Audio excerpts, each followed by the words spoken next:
여러분들 안녕하십니까. 이번 이야기는 시청자 모모님께서 이야기를 들려주실 겁니다. 모모님께서 어떤 이야기를 준비하셨을지 바로 출발을 해보도록 할게요. 네, 여보세요? 안녕하십니까, 모모님. 예, 반갑습니다. 네, 반갑습니다. 네네네. 오늘 모모님께서 시들무에 찾아와 주셨습니다. 감사합니다. 아, 예, 감사합니다. 네. 자, 오늘 해주실 이야기가 어떤 이야기일지는 간단하게만 소개해 주시면 좋을 것 같아요. 너무 스포하면 안 되니까.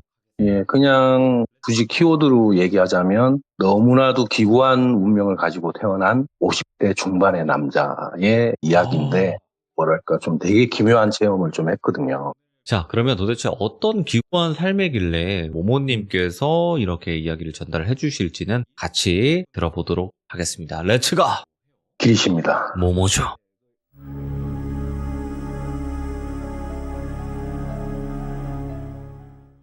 이분과는 제가 직업상 만나게 된 분인데요. 제가 어떤 프로젝트 사무실을 하나 운영을 하고 있고, 거기에서 각 분야의 전문가들을 모아서 회의를 해서 결론을 내고, 거기서 또 업무 분장을 한 다음에 진행하는 일을 하면서 알게 된 분이었고, 작년 8월에 저희들이 프로젝트가 하나 생겨서 전문가 모집을 하다가 이분께서 신청을 하셔서 만나게 됐어요. 근데 이분은 키가 한 175인데 몸무게는 한 50kg도 안 나갈 것 같은 되게 마른 체형이시더라고요. 얼굴도 너무 창백하시고, 그리고 동공도 다 풀려 있으시고, 그리고 보통 회의를 하면 어떤 질문을 하면 답변을 하고 아니면 의견을 내거나 그렇게 해야 되는데, 이분은 항상 대답도 안 하시고 질문도 안 하시고 그냥 노트에다 필기만 해서 회의가 끝나면 집으로 바로 가시거든요.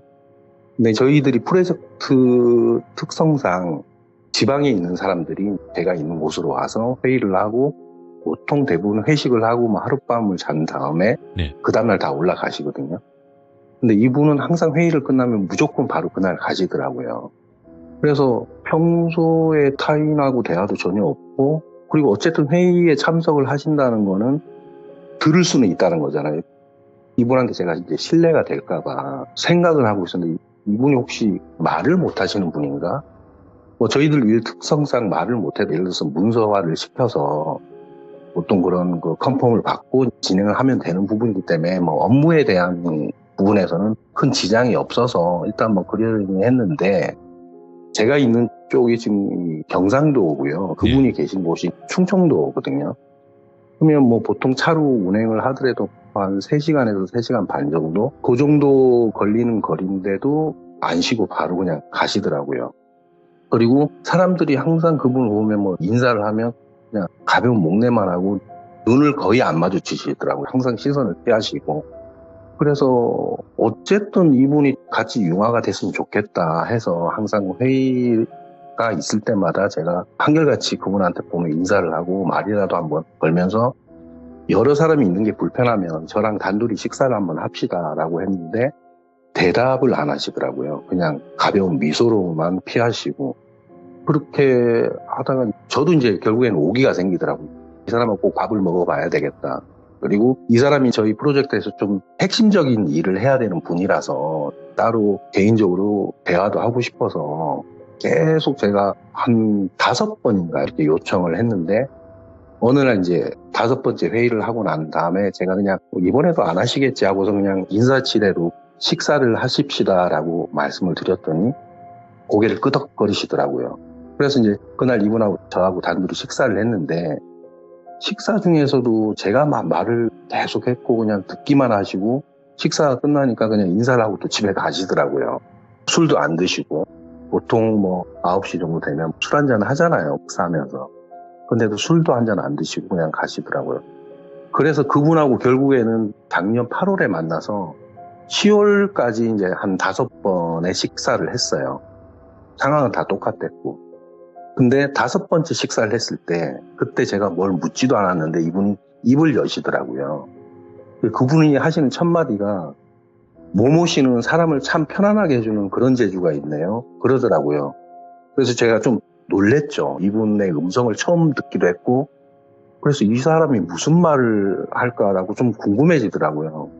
근데 제가 무슨 질문을 하기도 전에 이 사람이 왜 자기가 말을 안 하는지, 사람들과의 만남을 피하는지, 왜 당신은 나한테 그렇게 묻지를 않느냐, 이렇게 오히려 대려 반문을 하시더라고요.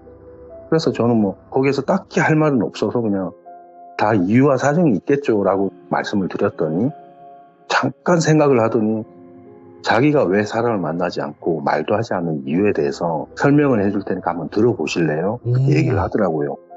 이거는 제가 집중을 할 수밖에 없었던 이유가 그분의 음성을 처음 듣게 된 날이기도 했고, 그분의 이야기를 처음 듣게 된 날이기도 했어요. 근데 이거를 총 6차례에 걸쳐서 다 들은 얘기거든요. 그래서 제가 지금 정리해서 말씀을 드리는 건데, 들으면서도 믿기 힘든 부분이 너무나도 많았지만 눈빛을 보니까 절대 거짓이 아님을 확신이 되더라고요. 이분의 히스토리를 먼저 말씀을 드려야 되는데, 이분을 제가 똘비라고 할게요. 지금으로부터 한 40년 전쯤이면 똘비가 초등학생 때인데, 보통 이제 주말이 되면 동네 형들하고 같이 놀거나 뭐 그렇게 하잖아요. 근데 아시다시피 그때는 뭐 다양한 놀이 문화가 이제 없어서 항상 놀거리를 찾았는데, 뭐 지금처럼 어디 뭐 PC방이나 이런 게 있는 게 아니니까 그냥 카타르시스를 느낄 만한 좀 익스트림한 놀이를 찾아야 되는데, 네.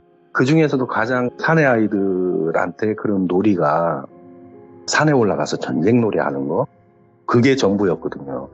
막 초여름이 될 무렵이었다고 하더라고요. 그날도 이제 어김없이 똘비는 일요일에 이제 동네 현들과 이제 산에 올랐대요.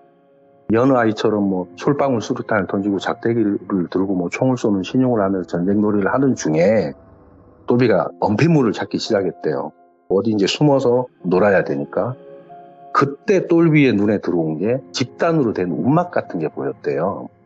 그때 당시에는 뭐 거의 한 80년대, 70년대 후반 뭐 이러니까, 그때 당시에도 부모님이 돌아가시면 심요살이를 하는 분들이 덜어 있었거든요. 그래서 그런 움막이 있는 게 이상할 게 없었던 거죠. 그래서 인기척이 없는 걸로 봐서는 심요살이를 끝내고 움막 철거를 하지 않는 그런 곳이라고 생각을 했대요. 똘비 입장에서는.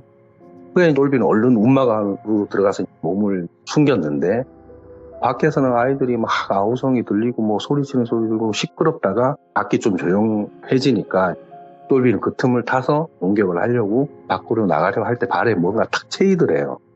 그래서 이제 자기도 깜짝 놀라서 밑에 숙여서 보니까 나무함이 열려있고 종이에 뭔가가 쌓여져 있더래요. 한지에. 그리고 정체불명의 흰 가루가 좀 보이더래요.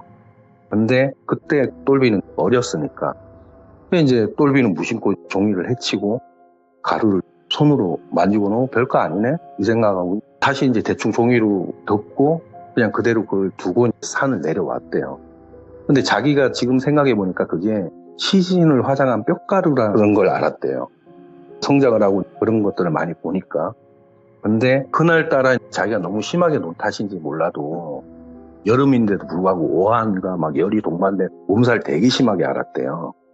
그래서 이제 월요일 날 뭐 학교를 가야 되는데 학교를 한 며칠 못 가고 2, 3일 정도 집에서 쉬다가 학교를 가는데, 그래도 몸이 완전히 회복된 게 아니라 체육 시간이 됐는데 밖에 나가서 활동을 못 하니까 담임 선생님이 그러면 교실에서 애들 가방하고 이렇게 지키고 있어라 했대요. 그래서 똘비는 거기에서 책상에 엎드려서 계속 잠을 잤대요. 그리고 이제 체육 시간이 끝나고 아이들이 들어왔죠. 그런데 그 들어온 아이들 중에 한 명이 지갑이 없어졌다라고 소리를 친 거예요. 그러면 이제 선생님들 입장에서는 어쨌든 범인을 색출을 해서 사과를 받든지 물건도 회수해서 돌려줘야 되는 상황이니까. 근데 그 상황에서는 누구나 할 것 없이 똘비를 의심하는 게 당연한 거잖아요. 똘비가 혼자 있었으니까. 근데 선생님은 똘비를 추궁을 하는데 똘비의 평소 성품을 봐서는 그런 일을 할 애가 아니니까 오히려 친구들이 또 옹호를 했대요. 그리고 또 하나는 뭐냐면 똘비가 가정 형편이 매우 좋았대요. 그 동네에서 유지 소리를 듣는 집안에서 되게 부유하게 자란 사람이라서 평소에 도벽도 없었으니까 똘비가 안 훔쳐갔다는 거에 대해서는 더 신경이 실리는 상태였는데, 담임 입장은 그러지가 않았는가 봐요. 그래서 선생님이 똘비를 교무실로 따로 불렀대요. 그리고 지금은 뭐 그런 일을 하면 큰일 나지만 입을 열 때까지 때렸다는 거예요. 근데 똘비가 나는 훔치지 않았다. 아니니까. 예, 정말 아니니까. 그래서 거의 만신창이가 돼서 이제 교실로 돌아왔다는 거예요. 얼마나 우울하고 얼마나 분하겠어요. 그래서 수업을 마치고 혼자 이제 터덜터덜 하교를 하는데 평소에 가던 길을 안 가고 집에 빨리 가서 그냥 좀 쉬고 싶고 어쨌든 막 울고도 싶고 뭐 그래서 되게 좁은 골목길이 있는데 그게 좀 지름길이래요. 집에 네. 가기 위한 지름길인데 평소에 가지 않는 후미진 골목을 통과를 하는데 그 앞에 조그만 슈퍼가 하나 보이더래요. 근데 거기에서 같은 반 친구 A를 보게 된 거예요. 평소에 이 친구하고도 관계가 좋았으니까 반가운 척을 하려고 하는데 A가 슈퍼 안으로 딱 들어가더니 잠시 후에 값비싼 장난감하고 과자를 들고 나오더래요. 근데 이 A가 평소에 가정 형편이 좋지 않고 이런 비싼 장난감을 살 이유도 없고 사지도 못하는 상황인데 그걸 들고 나온 거죠. 그러면 이게 돌비 입장에서는 되게 합리적인 의심이 되잖아요. 그래서 아는 척은 안 하고 이 A의 뒤를 몰래 따라갔대요. 근데 A가 주변을 탁 살피더니 교실에서 도난당했다는 그 B의 지갑을 하수구에다가 탁 놓고 유유히 집 안으로 들어가더래요. 그래서 돌비가 너무 화가 나서 A를 불러 세워서 너 이거 사실대로 얘기 안 하면 내가 직접 선생님한테 얘기할 거다. 네가 선생님한테 직접 가서 얘기해라. 나 너 때문에 이렇게 두드려 맞고 이렇게 됐는데 너 어떻게 그럴 수 있느냐. 너 정말 내 친구가 맞느냐. 근데 걔가 되게 뻔뻔하게 뭐 해볼 때면 해봐라. 이런 식으로 얘기를 하더라는 거예요. 그러니까 그때 돌비가 초등학생인데도 불구하고 정말 쎄할 정도로 분노가 생기더래요. 그리고 나서 자기 눈을 되게 의심을 했는데 그 A 친구 머리에서 검은 안개 같은 연기가 막 피어오르는 게 보이더래요. 자기 눈에는. 그래서 이게 뭐지? 내가 잘못 봤나? 하고 다시 이 A 어깨를 딱 보니까 축축하게 젖은 머리카락이 어깨 뒤에서 올라오더니 핏발선 눈이 자기를 노려보고 있더래요. 그러니까 돌비도 자기는 처음 겪는 일이니까 얼마나 무섭고 당황스럽겠어요. 그래서 그 자리에서 몸이 굳어서 움직일 수가 없었대요. 그리고 나서는 A는 등을 탁 돌려서 집으로 들어가는데 그 핏발선 그 눈동자의 여자가 그 A 어깨에 매달려서 들어가더라는 거예요, 같이. 초등학생들 불구하고 그런 생각이 들더래요. 내가 너무 힘들어서 그랬나? 어쨌든 자기는 이제 집으로 다시 돌아와서 잠을 자는데 계속 그 생각이 나더래요. 그래도 어쨌든 뭐 잠을 자고 아침에 다시 일어나서 학교에 갔는데 A가 등교를 하지 않더래요. 네. 그래서 애들이 웅성웅성 대고 있으니까 담임 선생님이 하는 말이 A가 아침에 등교하다가 자동차에 치여서 병원에 입원했는데 혼수 상태라서 병문안은 지금 가지 말라는 말을 하더래요. 근데 돌비는 그냥 안타깝다 이 정도로만 생각을 했대요. 어제 본 그 모습 그런 상황들에서 까맣게 잊은 채로. 근데 범인이 지금 A라는 애가 병원에 입원해 있으니까 자기가 지금 선생님한테 가가지고 A가 훔쳤다라고 얘기를 할 수 없는 상황이 돼버린 거죠. 예. 그 친구가 아픈 상황이니까. 그리고 그날도 마찬가지로 담임이 또 돌비를 따로 부른 거예요. 그 선생님이 너무 폭력성이 강한 선생님이었고 그래서 그날도 마찬가지로 자기가 절대 하지 않았다라고 얘기를 하면서 A가 훔쳤어라고 말하고 싶었지만 다친 친구를 고발하는 건 좀 아니라는 생각이 들었대요. 그래서 담임은 이제 결국은 이제 돌비의 뺨을 때렸고 돌비는 또 어제와 비슷한 분노가 끌어오르더래요. 그리고 나서 노무실에서 인사를 하고 밖으로 나오는데 선생님이 화장실 간다고 저쪽으로 가는데 선생님이 뒷모습에서 검은 연기가 올라오더라는 거예요. 뭐야? 그리고 이번에는 선생님의 어깨는 그러니까 선생님의 전면에서 그 핏발선 여자가 자기를 쳐다보더라는 거예요. 그래서 이게 자기는 어쨌든 무섭고 소름 돋고 초등학생이니까 그런 것들이 얼마나 무섭겠어요. 옛날에 또 그런 전설들을 얘기하면 잠 못 자는 그런 시절이었는데 그냥 얘기만 들어도 무서워할 때라서. 그래서 돌비가 그날은 집으로 돌아오는데 마음이 되게 불안하더래요. 뭔 일이 생길 것만 같은 그런 불안감이 들더래요. 그래서 그 다음날도 그런 불안함을 가지고 학교를 갔는데 그날따라 담임 선생님이 조회를 하지 않고 네. 옆반 선생님이 조회를 대신 해줬고 그리고 거기에서 선생님이 하는 얘기가 선생님이 아파서 못 나왔다 그냥 이 정도로만 얘기했는데 아이들끼리 들리는 소문 그리고 어디에서 목격한 얘기가 쭉 나올 거 아니에요. 근데 돌비의 담임이 어젯밤 회식 후에 귀가 중에 다리에서 떨어졌는데 실종 상태고 경찰이 수색을 하고 있는데 시신을 찾지 못했다. 뭐 이런 얘기를 접하게 된 거예요. 그러니까 이제 똘비는 어린 나이인데도 불구하고 두 번의 일들하고 그 유골함하고 분명히 연관성이 있을 거다라는 생각을 하고 그 주 주말에 산에 올랐대요. 그 네. 운막과 유골함이 있는지 보려고. 아니면 그 유골함이 있으면 동네 어른들한테 얘기해서 이걸 어떻게 처리해야 되냐라고 묻기도 하고 뭐 처리를 해달라고 부탁도 하고 싶은 심정으로 이렇게 올라갔다는 거예요. 근데 거기를 올라갔는데 정확하게 그 장소에는 운막도 없고 유골함도 없더래요. 그냥 빈 공간이더래요. 그러니까 이제 이 똘비가 이건 내가 미친 거다. 그냥 그 생각만 하고 다시 산을 내려왔고, 그리고 그 다음 주 월요일 날 똘비가 등교를 했는데 두 가지 소식을 한꺼번에 들은 거예요. A라는 친구는 다리 절단을 했고 수술을. 그리고 담임 선생님은 저 밑에 하천에서 시신을 수습을 했다라는 소식을 접하게 된 거예요. 돌아가셨구나, 결국에. 예, 그렇죠. 근데 이제 똘비가 그때 덜컥 겁이 나더래요. 이게 혹시 자신 때문에 일어난 일이 아닐까. 죄책감도 들고. 네. 그래서 이게 혼자 감당할 수 있는 일이 아니니까 엄마한테 지금까지 일어난 일들에 대해서 말을 했대요. 근데 엄마는 그냥 우연의 일치일 뿐이라고, 너도 너무 마음 쓰지 마라, 이렇게 얘기를 하더라는 거예요. 그래도 어쨌든 엄마 덕분에 똘비는 그렇게 위안을 삼고 잠이 들었는데, 자다가 새벽녘에 창밖에서 누군가가 대화하는 소리가 들리더래요. 그때 당시 똘비의 엄마가 밤에 술 장사를 하셨는데 이게 여종어머니하고 담배 피면서 잡담하는 내용이었던 거예요.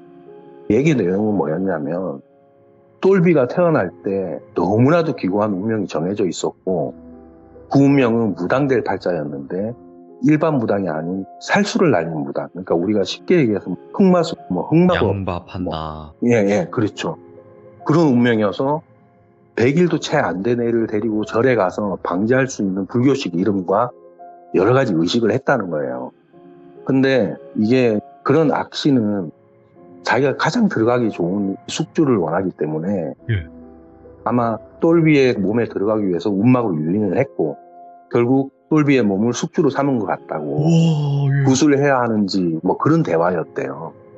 그리고 나서 똘비의 엄마가 용한 무당을 부른 거죠. 네. 그래서 눌린 구슬을 해야 될지 시킨 구슬을 해야 될지 뭐 닥치는 대로 되는 대로 구슬했대요. 근데 이게 이상하게 눌린 구슬 먹히는 것 같은데 시킨 구슬은 구슬을 할 때마다 무당들이 도중에 쓰러져서 중단되기가 일쑤였대요. 이게 마치 어떤 힘이 방해를 하는 것 같다는 느낌이 들었다는 거예요. 똘비의 입장에서는. 그래도 그나마 다행인 거는 눌린 구슬의 효과 덕분인지 중고등학교는 평탄하게 잘 지나가고 성인까지 잘 성장을 했대요. 20살까지. 근데 그게 해마다 주기적으로 눌린 구슬을 주기적으로 했으니 아마 그 상황은 다 지나간 것 같더라는 거예요. 네. 그래서 이제 똘비가 20살이 됐는데 예술가로서의 진로를 고민할 때 이게 어떤 식으로 접해야 되고 어떤 걸 시도를 해야 되고 뭐부터 해야 되고 이런 고민을 하고 있을 때 명절이 돼서 친인척들이 올라왔고 그중에 좀 입이 험한 둘째 작은 아버지가 똘비의 진로 계획을 듣고, 보통 우리 명절에 보면 너 장래 희망이 뭐야, 앞으로 뭐 할 거야, 이렇게 묻잖아요. 똘비는 좀 자신있게 얘기를 했다. 나 예술가로서의 삶을 살고 싶다. 그랬더니 뭐 그렇구나 하면 되는데 되게 비난을 하더래요. 니까짓 게 무슨 예술이냐, 그냥 기술이나 배우라고 되게 조롱하듯이 말을 했다는 거예요. 근데 그때 그 둘째 작은아버지는 도장공이었는데, 페인트 칠하는 도장공이었는데 정 안 되면 자기를 따라다니면서 일을 배우라고 밥은 먹여주겠다는 식으로 그렇게 얘기를 하는데, 이거는 사실 조롱이잖아요, 이 정도는. 네. 근데 이게 똘비는 많은 사람들 앞에서 자신이 갖고 있는 꿈에 대한 비난을 받는 것도 그랬고, 그리고 조롱하듯이 말하는 이 둘째 작은아버지가 너무 미웠대요. 그래서 그때도 정말 죽이고 싶은 정도의 화가 올라갔다고 하더라고요. 그리고 그 비웃음이 머릿속에서 사라지지 않더라는 거예요. 이제 그날 밤에 끌어오는 분노를 겨우겨우 잠재우고 잠을 잤는데, 아침이 돼서 차례를 끝내고 올라가는 둘째 작은아버지 뒤통수를 딱 보니까 그 검은 안개와 핏발선 눈이 다시 보이더라는 거예요. 그리고 얼마 있다가 비보를 접하게 됐대요. 이거 확실하게 이게 됐네. 와. 지하에서 에폭시 작업을 하다가 담뱃불로 인한 폭발로 인부 3명이 거기에서 바로 즉사했다. 똘비는 어른들한테 그 얘기 듣고 과거의 일들을 다시 떠올리기 시작한 거예요. 네. 그러니까 공포감이 엄습했고 또 결국에는 자신이 증오하는 누군가는 어떠한 형태로도 화를 입는다는 사실을 알게 된 거예요. 그래서 화를 가라앉히는 게 최선책이라고 생각을 했기에 똘비는 되도록 누군가와 다툼을 하지 않으려고 되게 피했고 그때부터 좀 입을 닫기 시작했대요. 그러다가 또 어느 날 이제 첫째 작은 아버지가 술을 먹고 똘비의 아버지와 다툼이 생겼는데 똘비가 말리는 과정에서 첫째 작은 아버지한테 구타를 당한 거예요. 예. 어린 놈이 뭐 한다고 어른들 하는데 뭐 한다고 말려. 뭐 이렇게 된 거죠. 그래서 맞게 된 거예요. 그날도 자기가 안 그래야지 하면서도 어쨌든 맞으면 화가 나는 건 당연한 거고. 그래서 또 그 증오는 폭발을 했고 그분한테도 역시 그 검은 안개와 여자의 눈을 보게 된 거죠. 그리고 나서 이 첫째 작은아버지 이분과 약간 법사라고 하는 땡중? 스님도 아니고 애매한 분 있잖아요. 그분하고 술을 먹다가 시비가 붙어서 옥신각신 하던 중에 밀었는데 벽에 머리 부딪히고 내진탕으로 돌아가신 거예요. 저도 이제 이거를 정리를 하면서 반신반의했는데 이분이 말 하나 흐트러지지 않고 저한테 그렇게 얘기를 했었거든요. 결국에 이제 똘비의 엄마는 사태의 심각성을 깨닫고 아버지한테 이 사실을 알렸대요. 네. 아버지는 처음에는 믿지 않다가 점점 믿어지겠죠. 여러 정황들을 봤을 때. 근데 똘비를 보듬는 게 아니라 점점 멀리하기 시작하더래요. 그게 왜 그러냐면 이 똘비의 아버지는 의붓 아버지인데 똘비의 엄마가 재혼한 남편이겠죠. 이런 말이 맞는지 모르겠지만 팔은 안으로 굽는다. 결국에는 아버지는 술만 드시면 너 때문에 내 동생들이 다 죽었어. 뭐 이렇게 얘기를 하시더라는 거예요. 똘비는 그래도 자신의 아버지니까 분노하지 않으려고 되게 애를 썼대요. 그래서 똘비가 이제 30살이 될 때까지 아무 일이 없다가 결국 이제 그 사건이 또 터진 거예요. 만취한 아버지가 똘비에게 온갖 욕설을 하고 구타하고 그래서 똘비는 어쨌든 아버지에도 불구하고 그 끌어오는 분노를 누를 수가 없는 거죠. 결국에는 아버지도 그런 현상이 생겼고 그 해 심근경색과 뇌졸중 합병증으로 이제 사망을 하시거든요. 그래서 똘비는 그때부터 주변 사람들의 두려움의 대상이 돼버린 거죠. 그리고 자기 자신도 포기를 했대요. 그래서 똘비가 생각하기에 가장 베스트는 내가 이 집을 나와야 되겠다. 최소한 내 소중한 가족들은 더 이상 보내지 말아야 되겠다. 그래서 이제 30살 똘비 입장에서는 가족들에 대한 외면을 받게 됐고 또 모두가 꺼려하는 인물이 됐으니까 어떤 사람보다 외로움의 강도는 매우 높았겠죠. 그래서 자기가 이제 혼자 살면서 따로 나와서 밥은 먹고 살아야 되니까 일은 해야 했고 그리고 일을 끝내고 집에 돌아오다 보니까 골목 어귀에 있는 선술집이 눈에 보이더래요. 네. 오래된 술집. 이제 아내를 들어갔더니 좀 나이가 있는 여자 업주와 그리고 자기보다 5살 정도 많은 여종업원이 둘이서 운영하는 술집이었대요. 네. 지친 마음과 머릿속을 쉬게 해주는 유일한 곳은 여긴 것 같더래요. 그래서 매일같이 그곳을 가서 가볍게 맥주 한잔 하면서 일상적인 얘기를 했는데 어쨌든 그분들은 서비스 쪽에 있는 분이니까 험담이나 악담을 하지 않을 거 아니에요. 똘비한테. 예. 그래서 자기는 자기 인생에서 가장 행복한 시간이 딱 그 순간이었다고 하더라고요. 그냥 조건 없이 내 얘기를 들어줄 수 있는 상황들. 그래서 그게 영원할 것 같았대요. 그러다가 많이 친해져서 결국에는 여종업원이랑 사귀게 된 거예요. 그러면서 결국에 이제 여종업원하고 나중에 어떠한 상황까지 갔냐면 큰 돈은 아니었는데 금전 거래를 하게 됐는데 제 날짜에 너무 잘 갚더라는 거예요. 근데 보통 사기라는 게 소액을 빌려서 잘 갚다가 나중에 고액을 빌리고서 잠적하는 게 되게 일반적이잖아요. 똘비도 그걸 좀 의심을 했겠죠. 근데 40, 50만 원 빌리면 한 달 안에 다 갚고 금액도 더 늘리면서 빌리지를 않더라는 거예요. 그리고 예를 들어서 50만 원을 빌려서 잠적하더라도 나는 이 사람 그렇게 믿지가 않아 할 정도의 사이였으니까. 그러니까 이제 똘비 입장에서는 그런 의심을 할 이유도 전혀 없었고, 그리고 이 여자친구가 똘비 집에 반찬도 해서 갖다 주고, 네. 뭐 휴일이면 똘비 집에서 이것저것 음식을 해 먹으면서 거의 집에서만 놀았다는 거예요. 그렇게 이제 5개월 동안 아무 일이 없었고 특별한 일이 안 생기니까 정말 이거는 내 인생에 그런 일들이 그냥 우연히 계속 겹치면서 마치 사실처럼 된 거 아닐까 이런 생각이 들더라는 거예요. 그래서 이제 너무 행복한 시간을 보내다가 똘비는 여느 때와 마찬가지로 그 술집을 방문을 했고 그날따라 일이 되게 고됐었대요. 그래서 술을 먹다가 테이블에 엎드린 채로 잠이 들었다는 거예요. 근데 이게 완전히 잠든 게 아니고 자기 집이 아니니까 비몽사몽이었는데 두 여자가 속삭이는 소리가 들리더래요. 근데 똘비의 여자친구가 뭐라 그랬냐면 집에 가보니까 통장이 있던데 꽤 많이 모아뒀더라. 조금만 작업을 더 치면 뺄 수 있겠더라. 그러니까 여 사장이 네가 이왕 희생한 김에 좀 더 희생해서 그 돈 빼서 여기 뜨자. 그러면서 되게 구체적인 방법들을 논의를 하더라는 거예요. 똘비는 일어날 수가 없겠더래요. 거기에서. 예. 그냥 계속 그대로 자는 척을 했대요. 왜냐하면 그 분노가 치밀어 오를까봐. 그리고 이제 대화가 끝나고 좀 시간이 지나서 일어나서 이제 피곤하다면서 정겹게 인사를 하고 눈을 마주치지 않으려고 되게 애를 썼대요. 예. 왜냐하면 그래도 똘비 입장에서는 너무나도 사랑했던 사람이기 때문에 그런 나쁜 일에 휘말리게 하고 싶지 않았다는 거예요.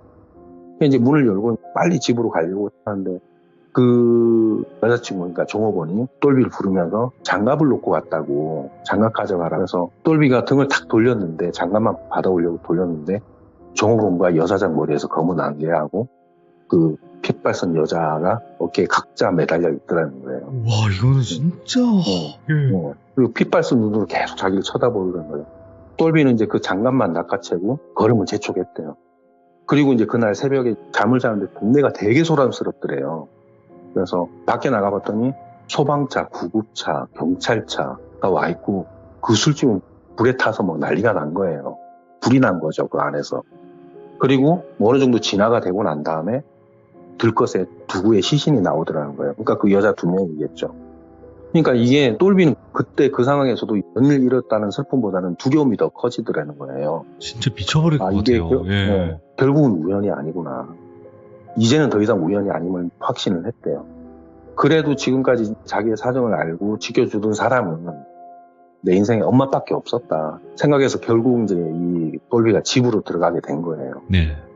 그래도 엄마가 유일한 내 보호막이었으니까. 근데 그때 분위기가 어땠냐면 똘비 엄마 말고는 엄마 쪽 친인척, 뭐 아버지 쪽 친인척이 똘비를 다 싫어하는 거예요. 사람 잡아먹는 놈이다. 근데 그 중에서 큰 이모가 똘비가 집으로 들어온 걸 너무 반대를 하더라는 거예요. 재앙만 몰고 오는 자식이라면서. 근데 똘비는 뭐 충분히 그렇게 얘기할 수 있다라고 생각만 하고 큰 분노도 느끼지 않았는데 그 큰 이모한테서 그걸 보게 된 거예요. 검은 안개와 그 여자의 눈을. 그러니까 집에서 내쫓아라고 하는 똘비의 큰 이모를 결국에는 급성 간염으로 비명 행사하게 되셨고, 그러니까 이제 이게 똘비가 뭐 어쨌든 분노만 하면 그 사람들이 다 죽어나가는 거죠. 예. 근데 똘비의 엄마는 이게 너무 심각한 상황이니까 방법을 찾던 중에 어떤 무당한테 얘기를 들은 건데 이 똘비의 엄마가 내린 곳을 대신 받으면 예. 똘비를 살릴 수 있다라는 얘기를 들은 거예요. 그래서 이 어머니가 내린 곳을 받고 결국에는 법당을 차리셨대요. 점집을 차리셨대요.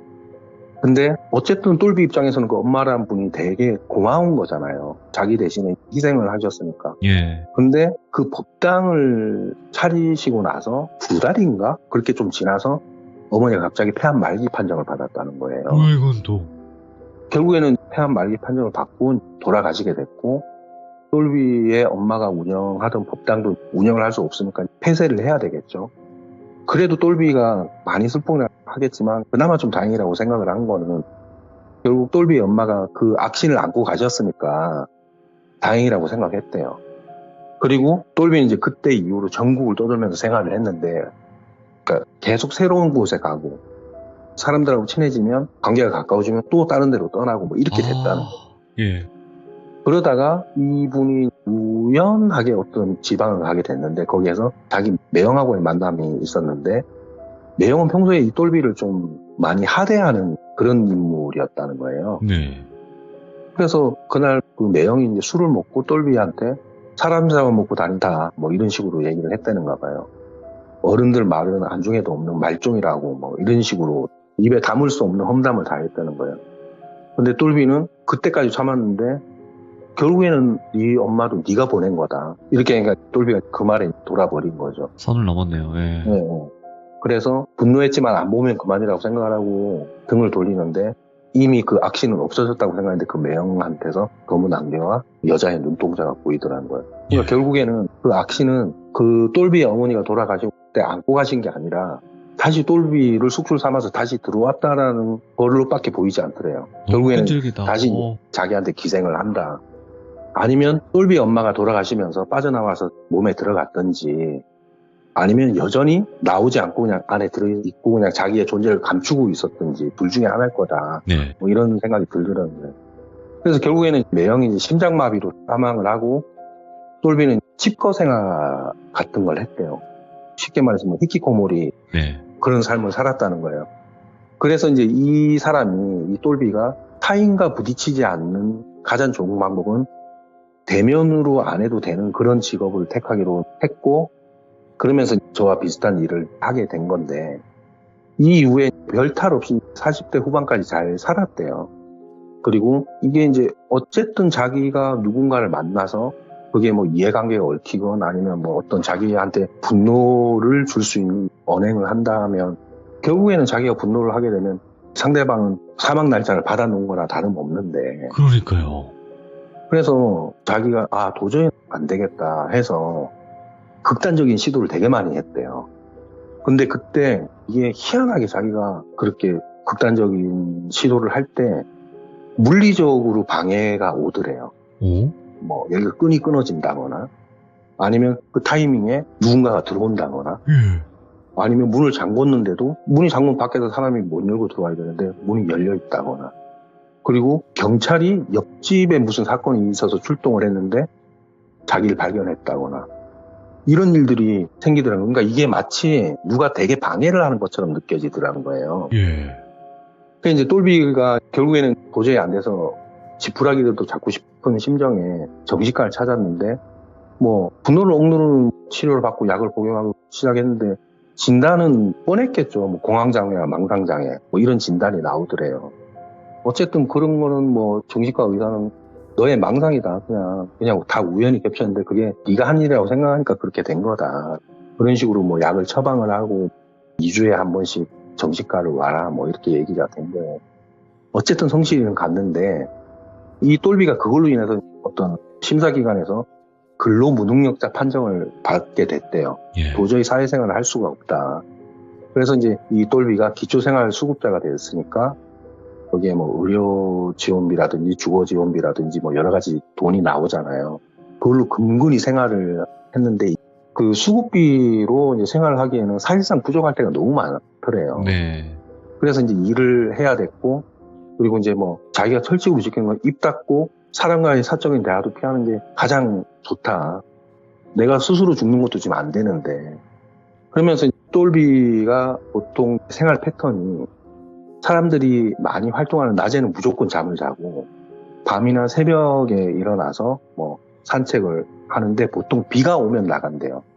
그래야 인적이 드무니까 자기랑 부딪히는 사람들이 많이 없으니까 그게 아니라면 무조건 집에 있는다고 하더라고요. 그리고 돌비는 어쨌든 통화도 사람의 육성을 들으니까 감정이 느껴지잖아요. 네. 그래서 통화도 꺼려하고 보통 이메일, 뭐 카톡 이렇게 하는데 길게도 안 읽는다고 하더라고요. 단답으로. 네, 아니요 정도만 한다고 하더라고요. 할 수 있습니다, 할 수 없습니다. 그래서 평생을 이렇게 살아야 되나 싶어서 자기가 스스로 여러 점집이나 무당을 찾아가긴 했는데 갈 때마다 무당들이 피하거나 사주가 안 보이더라고 하더래요. 그러니까 이게 인간으로 안 보이는 거죠, 이 돌비가. 그러면서 이런 얘기를 저한테 한 6번에 걸쳐서 이 얘기를 하면서 네. 마지막으로 저한테 이런 얘기를 하더라고요. 이게 운명이든 정신병자든 자기가 죽어야지만 없어진다고. 죽어야지만 끝날 것 같다고. 예. 이 얘기를 하더라고요. 저는 이 돌비가 말하는 동안 두렵기보다는 안타까움이 더 앞섰는데 네. 이게 또 돌비 입장에서 어설픈 위로나 동정이 오히려 그분의 마음을 상하게 하는 일일 수도 있겠다는 생각이 들더라고요. 네. 그래서 저보다 이제 1살 많은 형님인데 제가 할 수 있는 말은 딱 하나더라고요. 형님 미치도록 말하고 싶을 때는 저한테 전화 주세요. 대답 안 하고 듣기만 할게요. 그러면 최소한 속은 시원하지 않겠어요? 라고 말씀드렸더니 빙그레 미소 짓더라고요. 그러면서 아유. 저한테 하는 말이 네가 제일 고맙다라고 하시더라고요, 저한테. 네. 그래서 그 이후에 저하고 여전히 뭐 일방적인, 그러니까 제 입장에서 일방적인 경청, 형님 입장에서는, 똘비 입장에서는 일방적인 발언의 관계로 유지를 하고 있는데 올 2월 달부터 연락이 안 돼요, 이분이. 예. 그래서 제 생각에는 아예 세상과의 단절, 그러니까 직거를 하면서 단절을 했든지, 나랑 더 친해지면 나한테도 해가 입었어서 입으로 피했든지, 아니면 이분이 정말 아까 그 말을 했듯이 자기가 죽어 없어져야지만 끝난다라고 그 얘기가 되게 의미심장하게 들렸거든요. 네. 그래서 전자이길 바라겠지만 또 이게 후자일 부분도, 왜냐면 이제 우리 업계가, 저희가 하고 있는 업계가 일을 하고 있으면 말은 안 해도 이 사람이 일을 하고 있어, 어떠한 일을 했어, 이게 다 알 수가 그렇죠. 있거든요. 근데 네. 올 2월 달부터 이분이 일을 한 흔적이 전혀 없어요. 그래서 전화를 드려봐도 전화는 살아있기는 한데 그냥 받지 않고, 그리고 카톡은 일이 계속 안 없어지고 있고, 그래서 저는 이제 전자기를 바라면서 그런 생각을 하는데, 아무튼 저는 그분이 그런 지독한 운명의 굴레에서 네. 벗어났으면 좋겠다라는 생각을 하면서 오늘 준비한 이야기는 여기까지입니다. 아이고, 감사합니다. 어떻게 보면 이제 모모님도 이 사연을 듣고 얼마나 힘드셨을까 이런 생각도 많이 들면서 또 여러 가지 복잡한 감정들이 많이 들었을 거라고 생각을 하고, 또 이렇게 말씀하시는 게 그분에게 조금이라도 도움이 되고 닿기를 바라는 마음이 많이 느껴졌거든요. 말씀하실 때도 굉장히 조심스럽게 말씀하시는 부분도 있었으니까요. 네네. 근데 제가 봤을 때도 그분의 잘못은 1도 없다고 봐요. 왜냐면 사람이기 때문에 당연히 분노라는 감정을 안 느낄 수가 없거든요. 그렇잖아요. 우리가 분노를 안 느끼면서 어떻게 살아요, 사람이. 그래서 이분이 저한테 말할 때 네. 나 이런 삶을 살았어, 이런 느낌이 아니었고요. 저한테 되게 SOS 신호를 보내고 있다는 느낌이 되게 많이 들었었거든요. 아이고, 예. 너 내 얘기 좀 들어봐, 이런 거 있잖아요. 그리고 내가 지금까지 어디에서 얘기하지 못했는데 너는 참 내가 마음을 편히 내려놓을 수 있으니까 너는 어쨌든 나한테 과한 질문도 하지 않고 들어주는 거 잘하고, 맞죠. 그래서 내가 너한테 얘기해 주는 거야, 뭐 이렇게 얘기를 하시는데, 저는 이분께서 어느 날 갑자기 저한테 연락이 왔다, 이런 소식을 좀 전해줄 수 있으면 얼마나 좋을까, 그런 생각을 좀 해봅니다. 그러니까요. 예.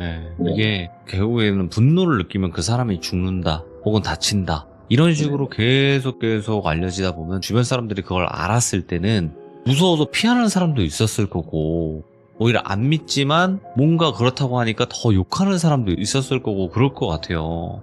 그러니까 보통 삶이 아니죠. 정말 말씀하신 대로 기구한 삶이고, 이런 이야기를 어디 가서 했겠습니까? 그나마 모모님이 계셨으니까 모모님한테라도 말씀을 하신 건데, 그 말씀을 들어주신 것만으로도 정말 그분에게 큰 힘이 됐을 거예요.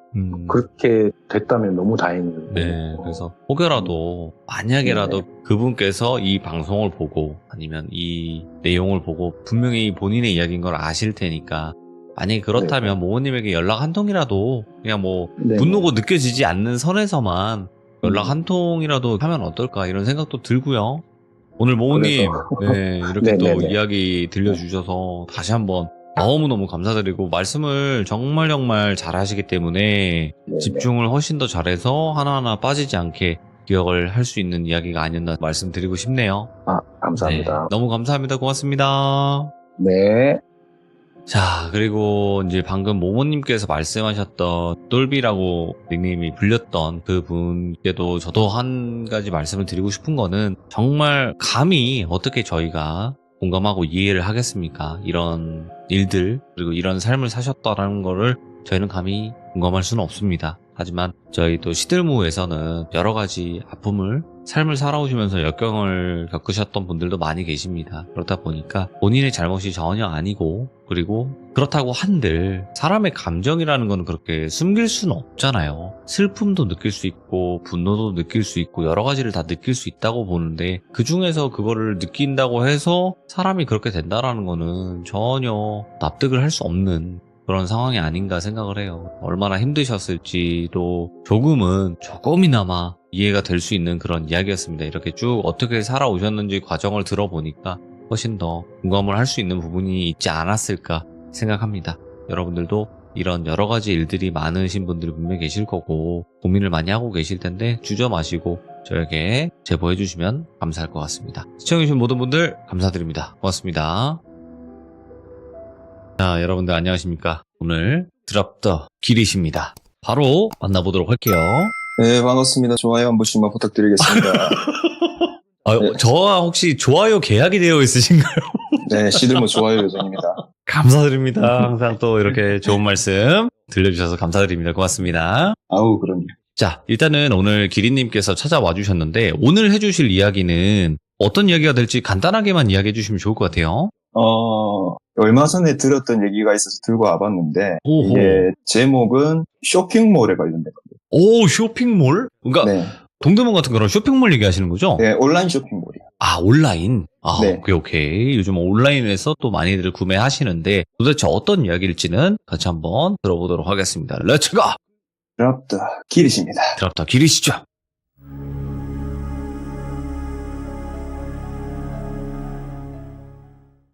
오늘 해드릴 얘기는 제가 겪은 건 아니고, 제 지인이 겪은 얘기를 해드릴까 하는데, 얘기를 시작하자면은, 돌비님께는 제가 말씀을 드렸는데, 10년 정도 일하던 백화점 쪽을 그만두고, 제가 쇼핑몰을 오픈했다고 말씀을 드렸었잖아요. 네. 그것도 남자인데, 여자 쇼핑몰이 시작을 했는데, 제가 쇼핑몰에 관해서는 아무것도 모르고 진짜 맨 땅에 시작한 거거든요. 도와줄 사람도 없고 혼자서 다 알아보고 그렇게 해서 오픈을 했는데 분명히 알려줄 사람이 지인분들 뒤져보면 있긴 하겠지만 제가 일부러 안 찾은 이유도 있긴 있어요. 도움을 받으면은 이게 일하는데 팁이 되겠는데 혼자서 파고들면은 이건 또 내 노하우가 될 수 있겠다. 예. 그래서 그 생각을 하고 혼자 다 있었거든요. 근데 아무리 그래도 혼자서는 무조건 막히는 부분이 있기 마련이거든요, 이런 것도. 그래서 어쩔 수 없이 제 연락처하고 카톡을 막 뒤졌어요. 물어볼 만한 사람이 혹시나 누가 있을까 막 찾고 있는데 제 친구 한 명이 눈에 들어오는 겁니다. 남자애였는데 이 친구도 여자 쇼핑몰 경험이 있는 친구였어요. 생각도 못하고 있었는데 아 맞다 얘가 있었지 하고 눈에 딱 들어오는 겁니다. 근데 예전에는 많이 만났고 연락도 많이 하고 했는데 한동안 연락을 거의 안 하게 돼가지고 갑자기 연락하면 좀 그런데 연락할 방법이 좀 자연스러운 방법 없을까 하다가 연락 안 하다가 뜬금없이 연락하면 뻔히 의도가 보이겠다 싶어가지고 눈치도 좀 보이긴 했거든요. 그러다가 그냥 철판 깔고 연락 한번 해보자 하고 고민하다가 전화를 걸었어요, 제가. 그 친구가 바빠가지고 오랜만이다 웬일이냐고 반갑게 받아주긴 하더라고요. 아 바쁜데 미안한데 얼굴 좀 보자. 내가 물어볼 게 좀 있다. 뭔데? 하길래 일단 만나서 얘기해줄게 하고 다음날에 제가 약속 시간을 잡고 네. 만나기로 했어요. 다음날 저녁에 약속 장소에 가가지고 진짜 오랜만에 만난 친구였는데 얘기를 이제 시작했죠, 저는. 뭔데? 물어볼 게 뭐 있다고? 이렇게 하니까 너 설마 돈 빌려달라고 그런 건 아니지? 이러는 거예요. 아 그건 아니고 내가 쇼핑몰을 오픈을 했는데 내가 아무것도 모른다. 근데 네가 여자 쇼핑몰을 좀 해봤잖아. 그래서 좀 이것저것 물어볼 게 있어가지고 좀 보자 했다. 이렇게 말을 했거든요. 근데 그걸 듣더니 친구 표정이 되게 어두워지는 겁니다. 그래서 제가 속으로 얘가 쇼핑몰 하다가 닫은 건 아는데 망해서 닫은 건가? 그래서 기억을 좀 안 하고 싶어서 그런 건가? 아 내가 실수했구나 이렇게 좀 생각이 드는 거예요. 괜한 말을 꺼냈나. 그러다가 친구가 아무 말 안 하다가 갑자기 술을 한 잔 탁 먹더니 잔을 딱 내려놓으면서 쇼핑몰 닫은 건 알지? 이렇게 하는 겁니다. 알지 하다가 닫았잖아. 근데 내가 이유는 못 물어봤지 닫은 건 알고 있었는데 하니까 니 내 쇼핑몰에 들어와 본 적은 있냐? 이라는 겁니다. 사실 제가 그 친구가 쇼핑몰 하는 건 알고 있었는데 솔직히 좀 미안하긴 한데 들어가 보진 않았거든요. 그 당시만 해도 제가 쇼핑몰을 할 생각도 없었고 더군다나 여자 쇼핑몰을 제가 들어갈 일이 없다 보니까 들어가 보진 않았어요. 그래서 제가 미안하다 들어가 보지 못했다 뭐라도 좀 사주셔야 되는데 미안하다라고 하니까 아니 미안할 건 없고 안 들어오는 게 나았을 거다 이러는 겁니다. 안 들어오는 게 나았을 거라니 그거는 또 무슨 말이야 하니까 내가 쇼핑몰 왜 닫는 줄 아나 이렇게 하는 겁니다. 보통 쇼핑몰 닫는 거는 장사가 안 돼서 접는 거 아니가 이렇게 말을 했거든요. 장사가 잘 안 된 거는 맞긴 맞는데 그것 때문에 닫은 건 아니다 이렇게 하는 겁니다. 그럼 뭐 때문에 닫았는데 물어보니까 또 말없이 가만히 있다가 술을 한 잔 딱 먹더니 그럼 일단은 내가 얘기해 줄 테니까 닫을 만한 상황인지 아닌지 네가 한번 들어봐봐 하고 얘기를 시작하는 거예요. 오늘 이 친구는 부르기 편하게 똘비라고 할게요. 똘비 이 친구가 처음에는 회사를 다니던 친구였거든요. 퇴근을 하고 똘비가 맥주를 하나 사가지고 집에서 유튜브 보면서 또 하루를 마무리하고 그렇게 하고 있는 상황인데 이것저것 보다가 온라인 쇼핑몰에 관련된 영상을 하나 보게 됐다 하더라고요. 네. 뭐 다른 귀족분들도 보신 분들 아시겠지만은 유튜브에 쇼핑몰을 해서 뭐 몇 억을 벌었다, 뭐 한 달에 몇 천만 원을 벌었다 이런 영상 되게 많이 보셨을 거예요.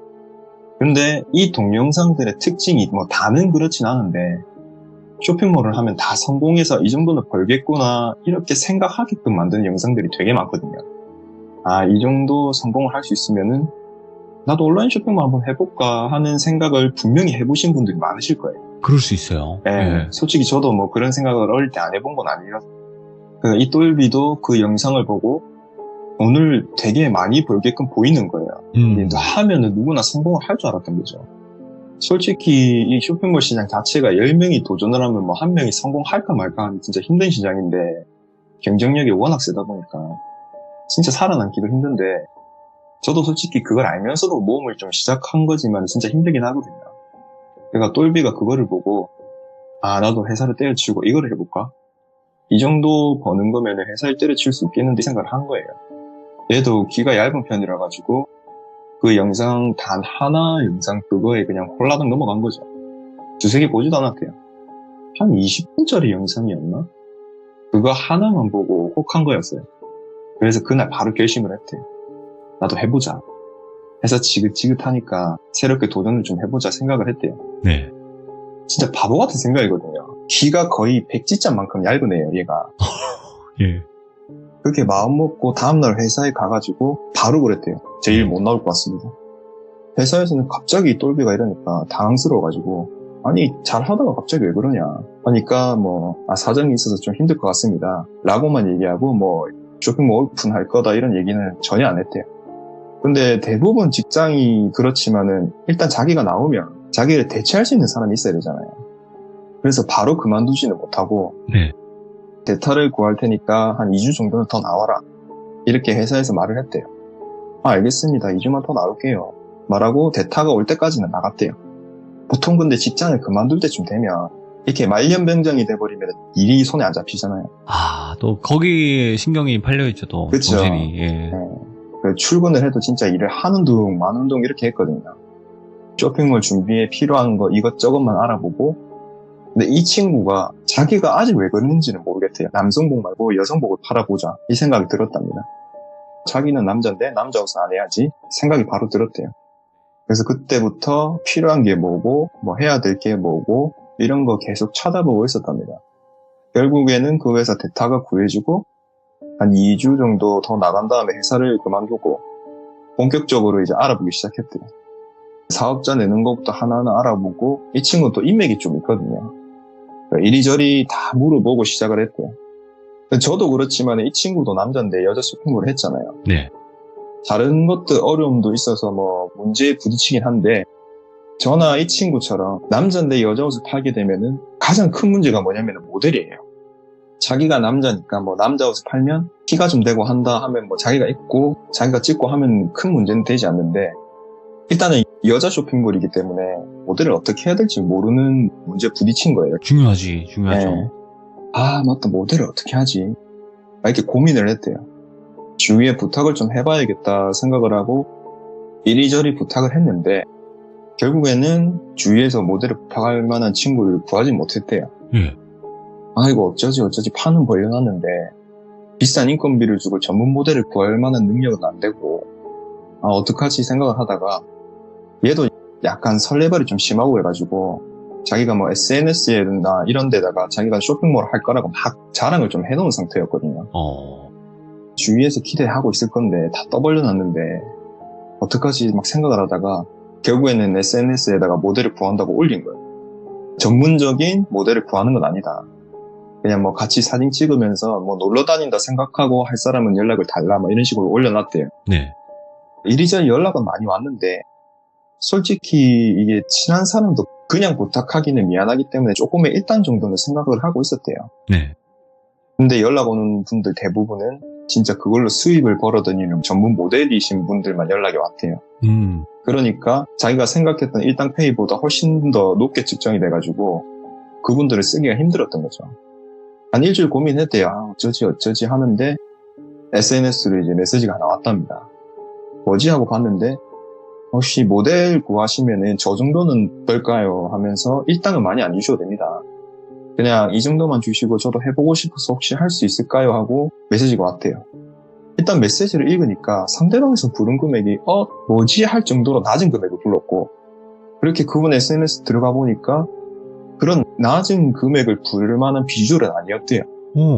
키는 커 보이진 않는데 얼굴도 되게 예쁘고 좀 마르시고 딱 자기가 찾던 그런 스타일이었대요.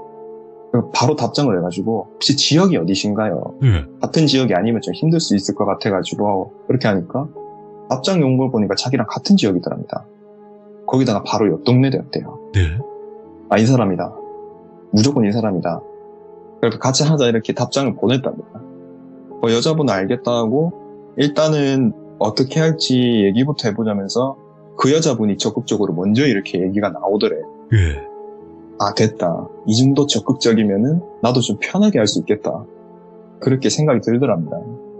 그 약속 시간 잡고 일단은 뭐 일하기 전에 미팅 한번 한다 생각하고 만나기로 했대요. 바로 다음날 만나기로 했는데 똘비는 들뜬 마음으로 약속 장소인 카페로 갔어요. 솔직히 모델을 구했다는 마음에 기분도 좋았는데 정말 예쁘다 생각이 들어가지고 그건 또 그거대로 기분이 좋았대요. 이 친구가 솔로였기 때문에 약간 어떤 느낌이신지 아시겠죠? 그렇게 만나러 갔는데 먼저 와서 앉아 계시더랍니다. 똘비도 약속 시간이 늦진 않았는데 먼저 앉아 계시니까 미안해가지고 막 손막 뛰어가가지고 아우 죄송합니다 오래 기다리실 좀 하면서 인사를 했대요.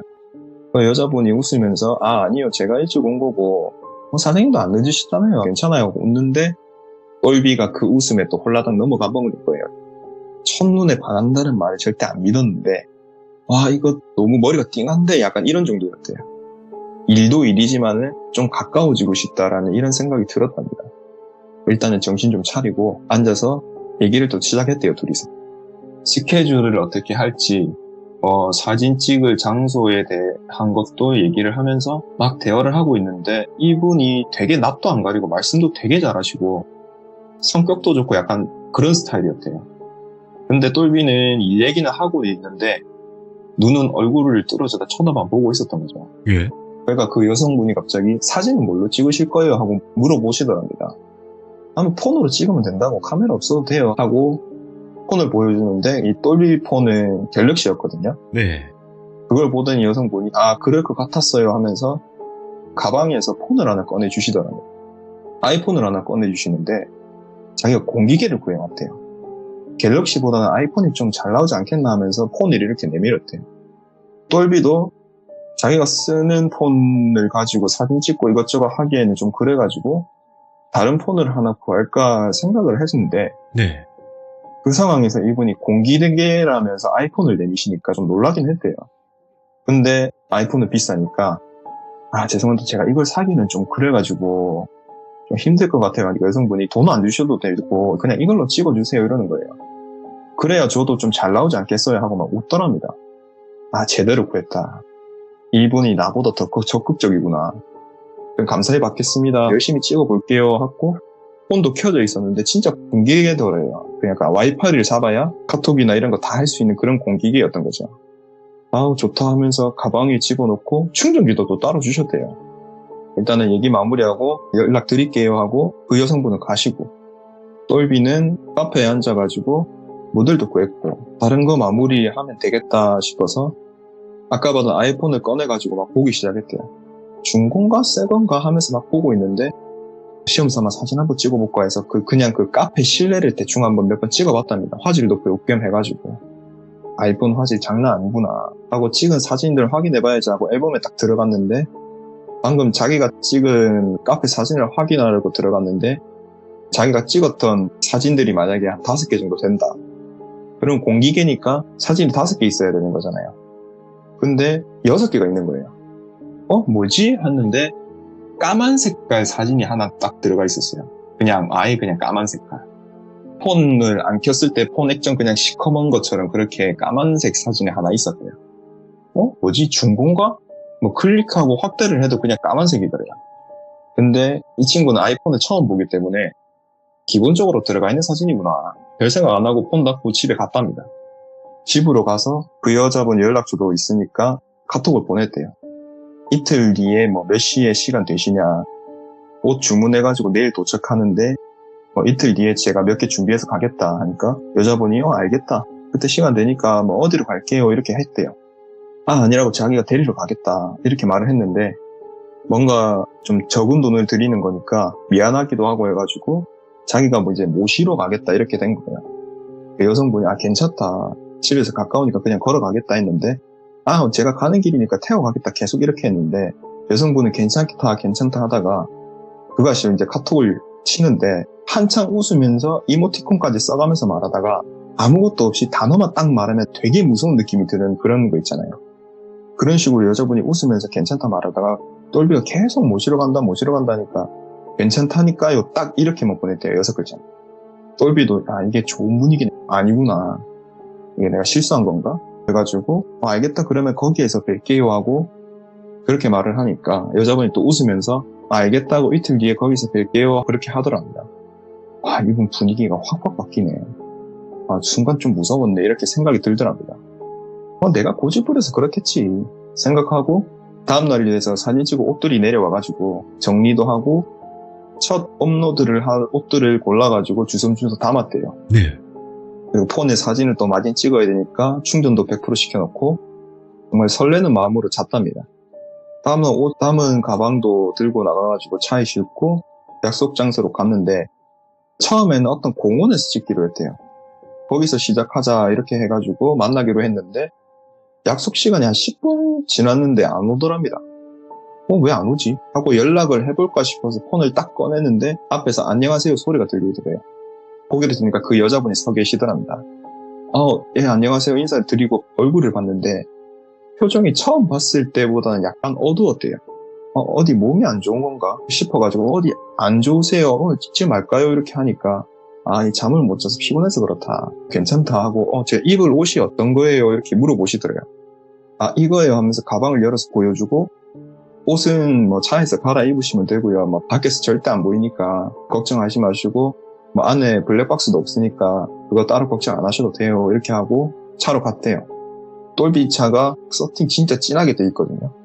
그리고 차 창문에 커튼을 달아놨대요. 그래서 커튼 치면 차 안은 절대 볼 수가 없어가지고 거기서 이제 갈아입으시면 된다 해가지고 여성분이 옷을 딱 갈아입고 나오셨는데 되게 잘 어울리더랍니다. 사진을 찍어야 되는데 너무 이쁜데? 이런 생각밖에 안 들었대요. 그냥 반한 거죠 한 방에. 정신 차리자 이러면서 사진을 막 찍기 시작했대요. 근데 이 여성분이 표정은 좀 어두웠는데 사진이 또 안 나오는 게 아니었대요. 되게 잘 나왔대요.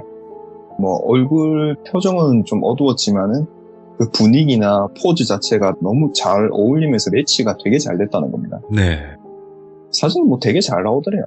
공원에서 찍고 카페에서도 찍고 골목 이런 데서도 찍고 몇 시간을 되게 열심히 찍었대요. 그렇게 찍다 보니까 한 3-4시간 정도 흘렀답니다. 3-4시간 정도면 옷을 되게 많이 찍을 수 있는 시간이거든요. 그러니까 첫날부터 너무 고생을 시킨 것 같더래요. 그래서 너무 미안해가지고 식사라도 하시고 가시라고 맛있는 거 사드리겠다. 됐다 괜찮다고 좀 피곤해서 먼저 들어가 보겠습니다 하고 그냥 휙 돌아서 그냥 가시더랍니다. 너무 힘들어서 그랬구나. 첫날인데 내 욕심에 너무 많이 찍었구나 싶더랍니다. 이거 혹시 연락 안 받는 건 아니겠지 하고 일단은 일당을 보내드려야 되겠다 하면서 처음 봤을 때 봤던 계좌로 일당을 보냈는데 네. 미안해서 조금 더 보냈대요. 그리고 카톡으로 첫날인데 너무 고생시켜서 미안하다. 죄송하다 이렇게 보내니까 어제 잠을 못 자서 그렇다. 괜찮다. 오랜만에 좀 움직여가지고 너무 피곤했다. 시간 또 정해서 연락 달라 이렇게 답장이 온 거예요. 찍을 수는 있겠구나. 연락 안 받진 않겠구나 싶더랍니다. 그렇게 집에 가서 옷 정리도 하고 찍은 사진들을 쭉 넘기면서 봤대요. 생각보다 진짜 너무 잘 나왔더랍니다. 아이폰이 좋긴 좋구나 싶어가지고 앨범 들어가 손가락으로 이렇게 넣으면 한 장 한 장 넘어가잖아요. 근데 갑자기 검은 사진이 딱 뜨더랍니다. 뭐지 이건 내가 뭐 잘못 찍었나 싶어서 다음 장 넘기니까 또 정상적인 사진이 떴대요. 아 내가 또 급하게 찍는다고 잘못 찍었구나. 그렇게 찍은 사진을 다음날 업로드를 다 했대요. 뿌듯해하면서 주문 폭주만 남았구나 싶더랍니다. 완전히 화왕된 꿈이거든요. 쇼핑몰을 시작하자마자 첫날인데 주문이 폭주한다는 건 거의 있을 수가 없는 일이거든요. 어디 헛된 광고가 꿈을- 많이 되어 있거나 유명한 사람이어야죠. 완전 헛된 꿈을 꾼 거죠, 이 친구가. 완전히 부푼 마음을 안고 그날 밤에 자려고 딱 누웠는데 예. 잠들랑 말랑 하는 그 타이밍 있잖아요. 그 잠들랑 말랑 하는 그 타이밍에 가위가 눌리더랍니다. 똘비가 순간 당황을 했대요. 이 친구가 가위를 거의 안 눌리는 친구였는데 진짜 한 20년 만에 눌렸다고 했거든요. 그러니까 눈을 딱 떴는데 까맣더랍니다. 예. 그냥 자기가 분명히 눈을 떴는데 그냥 까맸대요. 눈을 감고 있었던 것처럼. 이상해가지고 다시 눈을 꼭 감았다가 딱 떴는데 그래도 까맣더래요. 이거 가위 아닌가? 꿈인가? 그러기에는 정신이 너무 멀쩡한데 근데 몸은 안 움직이는데 이상하다 싶었는데 예전에 제가 이 똘비랑 한창 많이 보고 하던 시절이 있었는데 저는 가위를 너무 자주 누르니까 가위 깨는 방법을 제가 얘기한 적이 있었거든요. 그러니까 제 방법을. 그게 생각이 났었대요. 저 같은 경우는 그냥 속으로 이제 하나 둘 셋 하면서 빠르게 몸을 이렇게 옆으로 틀거든요. 정면을 보고 있으면은 왼쪽으로 틀든지 오른쪽으로 틀든지 되게 빠르게 확 틀어버리거든요. 그렇게 깨는데 그게 생각이 났대요. 그래서 자기도 하나 둘 셋 하면서 몸을 틀어보자 해서 하나 둘 셋 하고 몸을 왼쪽으로 빠르게 확 돌렸대요. 돌아가더랍니다. 풀린 거죠, 가위에서. 진짜 풀리네 하고 눈을 다시 감았는데 진짜 5분도 안 돼서 다시 눌렸대요. 그래서 또 눈을 떴는데 또 감했답니다. 아 뭐지? 이러면서 이번에는 왼쪽으로 틀려져 있으니까 정면으로 틀었대요. 틀어지는데 눈앞이 까맣더랍니다. 아 뭐지 하다가 별짓을 다 하다가 지쳐서 얘가 기절하다 잠이 들었답니다. 다음날 눈을 떴는데 너무 피곤하더래요. 가위를 몇 번을 하루에 누르다 보니까 잠도 제대로 못 자고 너무 피곤한 상태였는데 오늘 주문이 좀 들어왔나 싶더랍니다. 그래서 확인했는데 당연히 주문 안 들어오죠. 전날 밤에 올렸는데 주문 들어올 리가 없잖아요. 첫날이니까 그럴 수 있겠다. 사진 업로드 좀 더 해야지 싶어가지고 그 모델분께 연락을 했답니다. 아침에 연락을 했는데 답이 왔더라고요. 오늘 오후에 바로 찍자고 그렇게 연락이 왔대요. 알겠다 하고 아침이니까 이제 부랴부랴 준비를 해가지고 약속 장소로 갔는데 이 여자분 얼굴 낯빛이 또 어둡더래요. 어제도 잠을 못 주무셨구나 싶어가지고 그냥 그래를 했답니다. 그렇게 또 몇 시간 촬영을 하고 그 여자분은 또 급하게 집으로 가시고 똘비는 집에 와서 사진을 보면서 오늘도 성공적이다. 오늘도 대박으로 건졌다. 막 넘기고 있는데 또 새까맣게 잘못 찍힌 사진이 하나 끼어 있는 겁니다. 이거 뭐야? 예. 또 실수했나? 저 같은 경우도 진짜 빠르게 연속으로 촬영하고 거기서 사진을 고르는 편이거든요. 그래서 그렇게 급하게 막 연속으로 찍다가 잘못 찍혔구나 이렇게 생각을 했대요. 그래서 사이트에 업로드 다 시키고 또 다음날 주문 들어오는 상상을 하면서 잠이 들었답니다. 근데 그날 밤에 또 전날 밤이랑 똑같은 가위가 눌렸대요. 눈 뜨면 앞이 눈 감은 것처럼 새까맣고 옆으로 틀어도 새까맣고 또 그러다 지쳐서 잠이 들었대요. 근데 그 뒤로도 촬영하고 업로드하고 가위 눌리고 이게 반복이 되더라고요. 근데 촬영할 때마다 새까만 사진이 꼭 하나씩 끼워져 있대요. 이쯤 되니까 좀 이상한 겁니다. 촬영할 때마다 검은 사진이 하나씩 생긴다는 것도 이상했고 그 촬영을 하는 날마다 가위가 눌렸대요. 이거는 뭔가 이상하다. 근데 우연이겠지 하고 그냥 넘기고 있는데 또 촬영을 하고 온 날 그날 가위에 눌렀답니다. 똑같이 눈을 떠도 검더래요. 근데 그날은 원래는 아무것도 안 보이는 진짜 시커맸는데 그날은 눈 떴을 때 보이는 시야의 그 새까만 공간에 저 밑에 구석 쪽에 약간 다른 색깔이 보이더랍니다. 이거는 내가 눈 감고 있는 게 아니다. 진짜 뜨고 있는 거다 하면서 몸은 안 움직이는데 눈만 이렇게 굴렸대요. 그러니까 다른 각도에는 까맣지가 않더랍니다. 이건 뭐지? 근데 그렇게 생각하는 순간에 정면의 새까만 어둠에서 그거 있잖아요. 점점점 새까만 색에서 밝아지는 느낌? 그러다가 한순간에 확 밝아지면서 자기 눈앞 보이는 게 까만 옷을 입은 여자가 공중에 떠서 자기를 보고 있더라고요. 근데 그 얼굴이 눈 쪽이 엄청 큰데 진짜 블랙홀처럼 빨려 들어갈 것처럼 새까만 거예요. 그러니까 지금까지 눈을 떴는데 이 여자 눈을 보고 있었던 거예요. 그 상태에서 똘비가 눈을 뜬 상태로 굳어버렸거든요. 그 순간 또 생각이 난 게 눈을 뜬 상태로 제가 가르쳐줄 방법으로 자기가 왼쪽 정면 이렇게 확확 틀었잖아요. 아, 그러면 이 여자가 나 돌 때 같이 돌았구나. 이 생각이 드는 겁니다. 그 순간에 숨이 막힐 정도로 진짜 무서웠대요. 그 빠른 속도로 같이 움직였다는 거잖아요. 근데 그 여자가 아무것도 안 하고 보고 있었대요. 그러니까 눈이 쪽이 없으니까 시선은 모르겠는데 얼굴이 정면을 향해 있으니까 자기를 보고 있겠구나 생각이 들었대요. 그러다가 점점 가까이 오더니 처음처럼 진짜 시야가 아무것도 안 보일 정도로 가까이 붙었대요. 그러니까 또 눈앞이 새까매지는 겁니다. 지금까지 눈을 보고 있었던 거죠. 그 상태로 또 똘비가 기절을 했대요. 일어나 보니까 나름 밝아 있고 등에 땀 다 젖어 있고 아니 꿈인가 싶더랍니다. 예. 아, 꿈이겠지. 근데 기억이 너무 생생한 거예요. 아, 이 꿈은 아닌 것 같은데 느낌 안 좋은데 싶어가지고 일단은 그날도 촬영을 하기로 했었기 때문에 정신 차리고 이제 나갔대요. 근데 그날은 모델분이 안 나오시는 거예요. 전화기도 꺼져 있었답니다. 1시간을 기다렸대요. 여전히 전화는 꺼져 있고 사람은 안 오고 아, 이분 힘들어서 더 이상은 안 하려고 잠수를 탔구나. 뭐 어쩔 수 없지 싶어가지고 일단은 자기도 계속 너무 피곤했고 오늘은 집에서 좀 자고 내일 다시 모델 좀 알아보자 싶어가지고 집에 가서 씻고 바로 누웠대요. 낮이었는데 눕자마자 골아 떨어졌답니다. 그렇게 자다가 눈이 딱 떠졌는데 창밖을 보니까 밤이더래요. 그리고 벽에 걸린 시계를 보니까 새벽 1시가 넘었더랍니다. 한동안 계속 가위를 눌려가지고 잠을 못 잤으니까 낮잠 조금만 자야지 싶었던 게 새벽까지 자버린 거예요, 이 친구가. 아, 내가 피곤했구나 싶어가지고 시계를 보던 시선을 자연스럽게 정면으로 옮겼거든요. 누워가지고 벽으로 시선만 내렸는데 그 시선이 자연스럽게 천장을 보면서 아, 다시 자야지 하고 시선을 옮겼는데 새까매지더래요. 그 순간에 또 얼어붙었는데 똘비는 이 시커먼 정체를 이제 알잖아요. 그 눈이 자기 눈을 가리고 있다는 걸 알잖아요. 알고 보니까 이 친구 몸이 진짜 미친 듯이 떨리더랍니다. 근데 지금까지 가위를 눌린 상태에서 봤잖아요. 몸이 안 굳었대요. 그러니까 지금 가위도 아닌 상황에서 이 여자 눈을 보고 있는 겁니다. 그리고 또 점점 여자가 멀어지더니 또 공중에 뜬 상태로 자기를 보고 있더래요. 또 기절을 했답니다, 이 친구가. 또 나름 밝아져 있고 아, 이거 뭐지? 내 지금 가위도 안 눌렸는데 그 여자를 본 건가? 귀신 본 건가 싶어가지고 문득 자기가 한 번씩 점을 보는 무당이 생각이 나더래요. 거기 가보자 일단. 가서 물어보자. 해가지고 선생님한테 바로 전화를 했대요.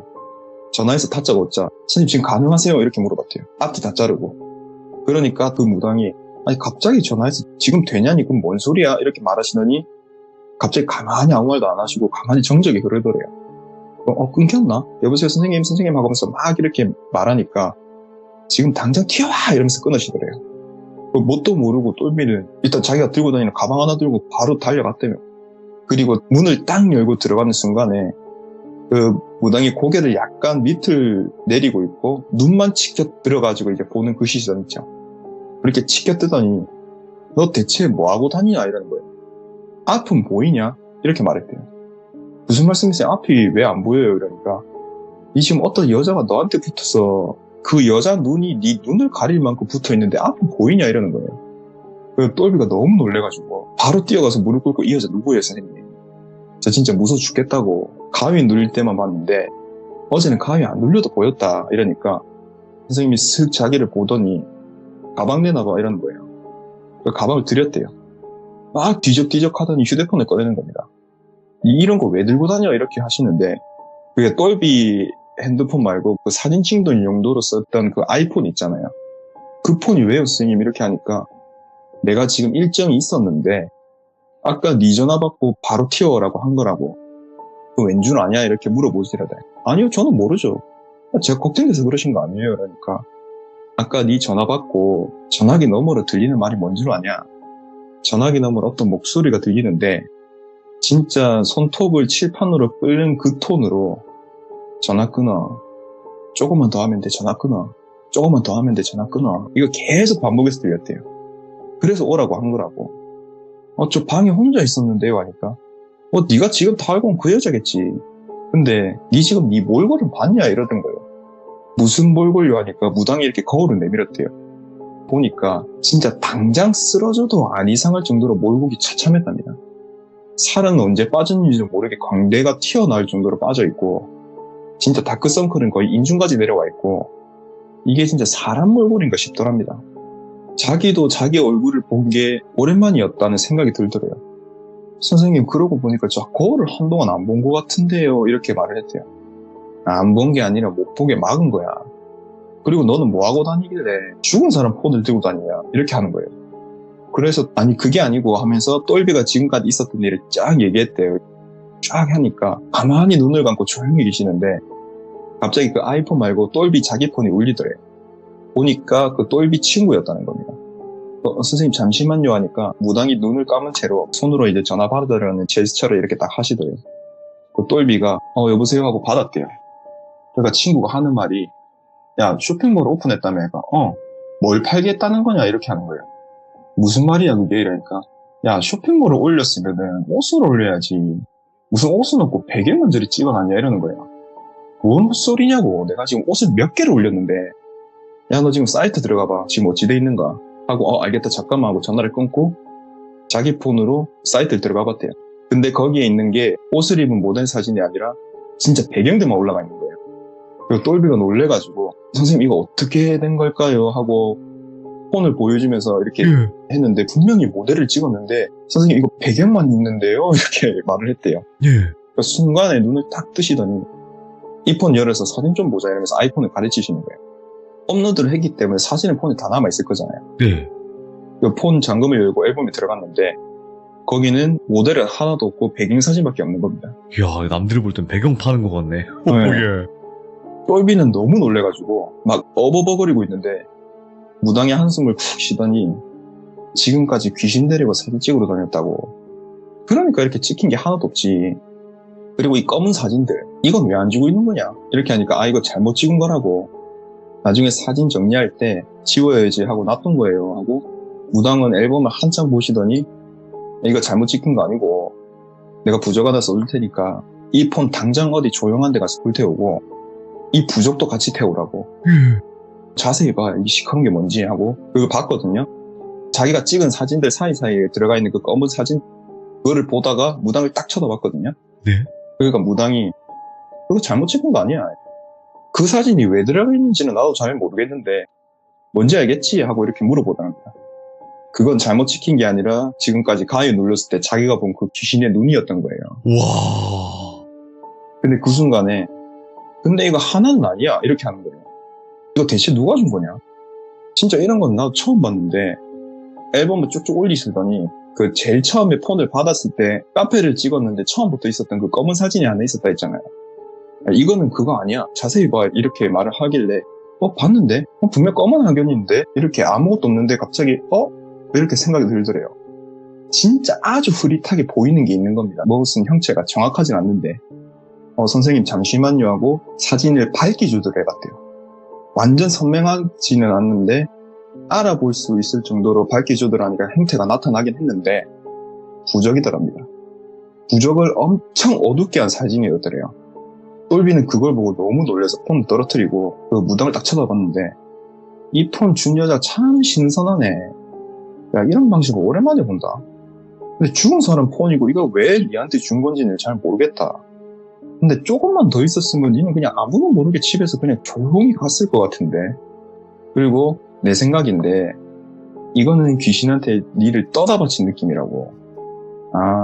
그래서 아까 전화기 너머를 조금만 더 하면 된다고 했던 게 그거였구나. 조금만 더 하면은 니를 다 갉아먹을 수 있는데 내가 방해한 거라고. 부적이 귀신을 쫓는 것만 있는 게 아니다. 불러들이는 것도 있다. 내가 시킨 대로 폰 태우고 부적 줄 테니까 부적도 같이 태워라. 그리고 사이트에 있는 사진들 다 내려. 계속 놔둬서 좋을 거 없다고. 네 폰에 따로 사진 있는 건 없지. 있으면 그냥 다 지우고 흔적 남겨놓지 마. 부적 하나 써주시더니 자 빨리 가서 태워.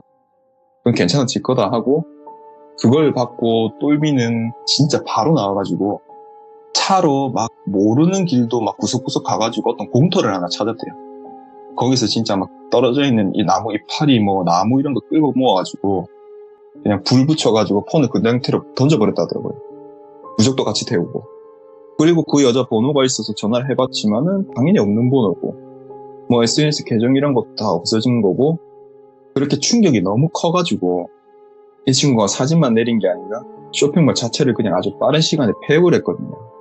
그런 일이 있어가지고 단기간에 바로 접었고 그 여자가 누구고 어떤 의도로 그 폰을 준 건지는 아직까지 잘 모르고 왜 똘비를 바친 건지도 아직 당연히 밝혀지지 못했는데 그 여자랑 같이 다녔는데 귀신이 왜 그 모델 여자의 형상을 하고 나타난 건지도 모르는 상태로 자기 딴에는 마무리가 됐는데 한창 얘기를 듣다가 똘비가 저한테 말을 하더라고요. 근데 지금까지 얘기 중에 가장 소름 돋는 게 뭔지 아냐? 이렇게 하는 거예요. 뭔데? 이러니까 그 앨범들 중에 촬영을 했는데 업로드가 안 된 사진들이 있다. 근데 업로드가 안 된 사진들을 보니까 분명히 내가 봤을 때 모델이 찍혀 있었거든? 근데 왜? 다시 보니까 모델은 없고 그 사진에 내가 여자옷을 입고 찍혀 있더라?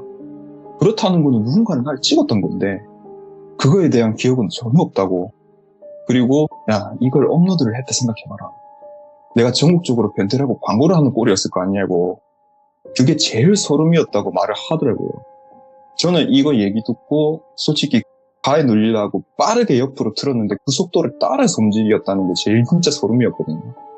그리고 이 얘기를 듣고 저는 너무 소름 돋고 무서웠던 나머지 제가 쇼핑몰에 관해서 궁금한 걸 물어본다는 걸 잊어버리고 얘기만 그냥 듣다가 와버리는 이런 얘기를 한번 들고 와봤습니다.